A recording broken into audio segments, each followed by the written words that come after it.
ஷங்கர் கமல்ஹாசன் கூட்டணியில் 28 ஆண்டுகளுக்கு பிறகு உருவாகியிருக்கும் இந்தியன் 2 திரைப்படம் தற்போது உலகெங்கிலும் பிரம்மாண்டமாக வெளியாகி இருக்கிறது.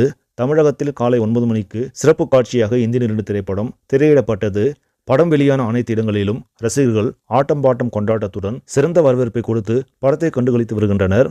அதேபோல் விமர்சனமும் படத்திற்கு பாசிட்டிவாக வந்து கொண்டிருக்கிறது. ஒரு சிலர் இந்தியன் 2 திரைப்படம் முதல் பாகம் போல் விறுவிறுப்பாக இல்லை என்றும் இது ஷங்கர் படமே இல்லை என்றும் கூறி வந்தாலும் ரசிகர்கள் திரையரங்குகளை நோக்கி படையெடுத்து வருகின்றனர்.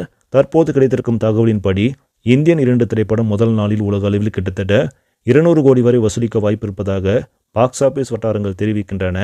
தமிழ், தெலுங்கு, கன்னடம், மலையாளம், ஹிந்தி உள்ளிட்ட பல்வேறு மொழிகளில் பிரம்மாண்டமாக வெளியாகியிருக்கும் இப்படம் மிகப்பெரிய வசூல் சாதனைகளை படைக்கும் என்று எதிர்பார்க்கப்படுகிறது.